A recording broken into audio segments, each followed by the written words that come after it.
जय हिंद दोस्तों। बंगाल में जितनी कांड इस समय हो रहे हैं उनको देखकर ऐसा लगता है कि यार ममता बनर्जी को जल्दी ही तो इन चीज़ों से राहत नहीं मिलने वाली। मतलब ये जो पूरा कांड निकल कर सामने आया जिसमें कि पुराने स्टिंग ऑपरेशन के चलते उनके 4 लोगों को गिरफ्तार कर लिया गया या पूछताछ के लिए लेके जाया गया सीबीआई के द्वारा। अब एक तरफ तो देखिए राजनीति है और दूसरी तरफ सच्चाई है। अब सच्चाई और राजनीति कभी कभी एक भी होते हैं और कभी कभी एक दूसरे से बहुत ज़्यादा अलग भी होते हैं। तो इसलिए दो तरह की बातें चल रही हैं। पहली तो यही कि 2016 का ये मामला है और अब उनकी गिरफ्तारी हुई है या पूछताछ के लिए लेके गए। दूसरा कि भाजपा जो है तिलमिला गई है। अब क्योंकि वो वहाँ पे जीत नहीं पाई इसीलिए उसने सीबीआई की टीम भेजकर वहाँ पे ममता को परेशान कर रही है और इसी चीज़ को लेकर ममता जी ने धरना भी दे दिया। इस तरह की बात जो है अब चल रही है चुनावी गलियारों में। लेकिन इन बातों में कितनी सच्चाई है या इन बातों के कितने पैर हैं या इन बातों की कितनी लंबाई है ये तो हम नहीं जानते। बातें सिर्फ बातें होती हैं, अब कुछ समय तक चलेंगी और फिर कहाँ हवा में गायब हो जाएंगी, ना आप समझ पाएंगे ना मैं समझ पाऊँगा। लेकिन हाँ, चीज़ें तो रहेंगी, आप भी रहेंगे, मैं भी रहूँगा और हम सभी को याद भी रहेंगी चीज़ें। चाहे वो बंगाल हिंसा की बात कर लीजिए, चाहे वो चुनाव प्रचार के दौरान जब ममता जी ने कहा था कि भाई सीआरपीएफ के जवानों को जाने दीजिए फिर देखेंगे क्या होता है, चाहे जगदीप धनखड़ जी का जाना हो, हिंसा प्रभावित क्षेत्रों में वहाँ पे महिलाओं का रोना हो, ये भी सब ने देखा, ये भी सब याद रखेंगे। तो कई सारी चीज़ें हैं जो लोगों के सामने निकल बंगाल से सामने आई हैं और लोग देखने के लिए उत्सुक बैठे हैं। तो इन्हीं सब चीज़ों के बीच में जो बात निकल कर सामने आई है वो काफ़ी ज़्यादा चौंकाने वाली है। सीबीआई ने आज मतलब 17 मई को नारदा स्कैम में 4 नेताओं को गिरफ्तार किया है। इनमें शामिल फिरहाद हाकिम और सुब्रत चटर्जी मौजूदा ममता बनर्जी सरकार के मंत्री हैं। मदन मित्रा सत्ताधारी तृणमूल कांग्रेस के विधायक हैं, जबकि सोवन चटर्जी कोलकाता की मेयर रह चुके हैं। विधानसभा चुनाव परिणामों के बाद राज्यपाल जगदीप धनखड़ ने सीबीआई को इनके खिलाफ नारदा स्टिंग ऑपरेशन मामले में अभियुक्त बनाने की अनुमति दी थी। ये गिरफ्तारी तब हुई है जब चुनावों के बाद राज्य में हो रही भीषण हिंसा की वजह से एक अनुमान लगाया जा रहा है कि राज्यपाल द्वारा दी गई अनुमति का क्या होगा। इन गिरफ्तारियों के साथ ही केंद्र और राज्य सरकार के बीच के संबंधों में एक नया अध्याय की शुरुआत हो गई है। दलों के रूप में भाजपा और तृणमूल कांग्रेस के बीच संबंध चाहे जैसे भी रहे हों, पर पिछले 5 सालों में ममता सरकार और केंद्र सरकार के बीच संबंध अच्छे नहीं रहे। यही हाल इतिहास की तरफ अगर हम देखें और थोड़ा सा खंगालें तो दोनों सरकारों के संबंध पिछले विधानसभा चुनाव तक इस तरह के नहीं बिगड़े थे। 16 के विधानसभा चुनाव में कुछ तैयारी पूरी ना होने की वजह से और कुछ राज्यों में संगठन की कमी की वजह से भाजपा ने तृणमूल को पूरी तरह से विरोध न करने का फैसला किया था और यही कारण था कि तब राजनीतिक परिस्थितियां दोनों दलों के बीच सीधे तनाव तक नहीं पहुंची थी। ममता बनर्जी का विरोध बीच बीच में केंद्र और उसके नेतृत्व के बारे में भद्दी टिप्पणियां तक सीमित रहता था। दोनों सरकारों के बीच संबंध बिगड़ने की शुरुआत नोटबंदी के बाद हुई, जब ममता बनर्जी ने प्रधानमंत्री नरेंद्र मोदी के विरोध को अपनी ओर से एक नया ही आयाम दे दिया। नोटबंदी और प्रधानमंत्री मोदी के विरुद्ध अपनी प्रतिक्रियाओं में ममता बनर्जी ने विरोध को एक अलग ही स्तर पर पहुंचा दिया। कोलकाता के साथ ही पश्चिम बंगाल के सभी शहरों में मोदी विरोधी नारे लगने लगे और बड़े बड़े पोस्टर लगाए जाने लगे। इसके साथ ही मुख्यमंत्री बनर्जी ने यह मांग भी रखी कि भाजपा से किसी और को प्रधानमंत्री बना दिया जाए, पर मोदी को किसी भी हालत में इस समय हटाया जाए। अपनी इस इच्छा और मांग के से लैस होकर वे दिल्ली भी पहुंची और अरविंद केजरीवाल के साथ मिलकर मोर्चा खोल दिया। कारण चाहे जो भी हो, केजरीवाल भी नरेंद्र मोदी से लगभग उतने ही नाराज थे जितनी ही ममता बनर्जी थी। अब जाहिर सी बात है कई लोगों के पैसे डूबे थे। विरोध के शुरुआती दिनों में ममता को शायद नीतीश कुमार से भी समर्थन की उम्मीद थी, पर नीतीश कुमार नोटबंदी के मुद्दे पर मोदी जी के समर्थन में उतर गए और ममता बनर्जी का नीतीश कुमार के साथ मिलकर क्षेत्रीय विरोध की योजना केवल योजना ही धरी रही। इसके साथ ही राज्य केंद्र संबंधों में दरार बढ़ती गई।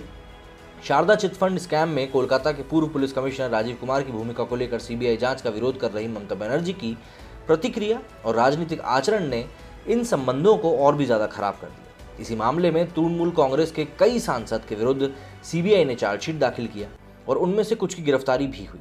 इसके लगभग हर मुद्दे पर दोनों सरकारों के बीच तनाव रहा। नारदा केस में सीबीआई द्वारा अपने नेताओं की गिरफ्तारी के बाद टीएमसी एक बार फिर उसी रास्ते पर चलती दिखाई दे रही है। इससे पहले हाल में संपन्न हुए विधानसभा चुनाव के दौरान दोनों दलों के नेताओं के बयानों की वजह से और प्रचार के दौरान भाजपा नेताओं पर टीएमसी की ओर से हुए हमलों ने राज्य में राजनीतिक माहौल को बिगाड़ने में एक बहुत अहम भूमिका निभाई थी। पश्चिम बंगाल में राजनीतिक हिंसा का इतिहास पुराना होने के बावजूद चुनाव परिणामों के बाद राज्य में हिंसा हुई और जो उसका रूप दिखाई दिया वो काफ़ी ज़्यादा भयावह था और ये कभी पहले बंगाल में नहीं देखा गया था। यही कारण था कि राज्यपाल और राज्य सरकार के बीच पहले से बिगड़े संबंध और भी ज़्यादा बिगड़ गए। अब जबकि सीबीआई ने ममता के मंत्रियों को गिरफ्तार कर लिया है तो पहले से ही बिगड़े इन संबंधों को और बिगड़ने की आशंका है। ममता बनर्जी और टीएमसी समर्थकों की ओर से इन गिरफ्तारियों का विरोध शुरू हो चुका है। देखने वाली बात यह रहेगी कि मामला आगे किस दिशा में जाता है। इस बात से इनकार नहीं किया जा सकता कि पहले राज्य में सत्ताधारी दल और फिर राज्य में सरकार की भूमिका इस हिंसा में संविधान सम्मत नहीं रहे।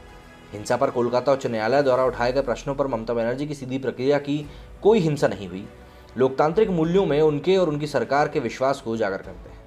इन गिरफ्तारियों के बाद शुरुआती प्रतिक्रियाएं आगे जाकर कैसा रूप लेती हैं और सत्ताधारी दल की ओर से भविष्य में आने वाली प्रतिक्रिया राज्य में राजनीतिक माहौल को एक आकार प्रदान करेंगी। राज्य सरकार और केंद्र के बीच लगातार बिगड़ रहे संबंधों के निकट भविष्य में सुधरने की आशा बहुत ही कम दिखाई दे रही है। इसके पीछे सबसे बड़ा कारण है भविष्य में होने वाली म्यूनिसिपल चुनाव। राज्य में म्यूनिसिपल चुनाव काफ़ी समय से नहीं हुए हैं। ऐसे में एक बार कोरोना पर काबू पा लिया जाए, उसके बाद राजनीतिक दल इन चुनावों को कराने की मांग के साथ सड़कों पर न्यायालयों में उतरेंगे। इस समय जो भी कुछ होगा वो सिर्फ राजनीतिक तापमान को चढ़ाने के लिए होगा और ये स्थिति टीएमसी के लिए उपयुक्त नहीं रहेगी। विधानसभा चुनाव में मिली हार को कुछ हद तक भुलाने के लिए लेफ्ट और कांग्रेस फिर से चुनावी राजनीति में पूरी ताकत के साथ उतरना चाहेंगे। ऐसा करना इन दलों के लिए इसलिए भी ज़रूरी होगा क्योंकि राज्य में अस्तित्व बचाए रखने की लड़ाई लड़ने के अलावा इन दलों के पास और कोई चारा नहीं है। ये परिस्थितियां भाजपा को एक और मौका देंगी कि वह ताज़ा बने अपने संगठन को मजबूती प्रदान करे और राज्य में अगली राजनीतिक लड़ाई की तैयारी करे।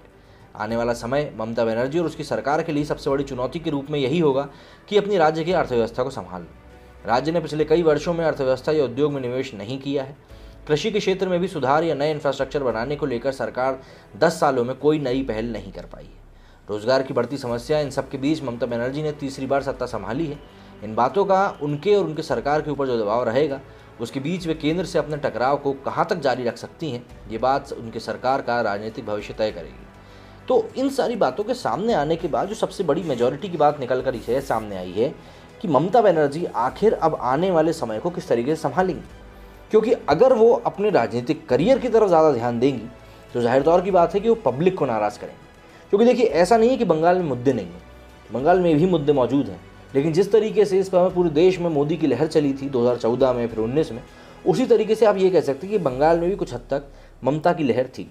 मेरे जो कुछ एक जान पहचान वाले लोग हैं जो बंगाल में रहते हैं, उन्होंने मुझे स्पष्ट बताया था कि ममता की जो इमेज है बंगाल में बहुत स्ट्रांग है और उसको तोड़ना इतना आसान नहीं है। हालांकि मोदी जी ने उसके ऊपर एक बहुत बड़ा डेंट ज़रूर दे दिया है, लेकिन हाँ, फिर भी ममता की इमेज अभी बहुत स्ट्रांग है। लेकिन अगर इस वाले जो 5 साल का उनको टाइम मिला है, इस टाइम में अगर वो कुछ अच्छा नहीं अचीव कर पाती हैं तो जाहिर सी बात है आने वाले समय में उनके लिए ज़रूर मुश्किलें बढ़ जाएंगी। और तब मुश्किलें बढ़ी तो उनको सत्ता से भी हाथ धोना पड़ सकता है। ये बहुत ज़्यादा ज़रूरी बात है और ये बात अगर उनके चाटुकार उनको समय रहते समझा दें तो शायद वो समझदारी के साथ अपनी जनता के लिए काम करना शुरू कर देंगी, अपने करियर की तरफ ध्यान ना देते हुए। और अगर ऐसा नहीं हुआ तो फिर तो भगवान ही मालिक है, क्योंकि कब राजनीति से इंसान गायब हो जाता है ये हमें पता भी नहीं चलता।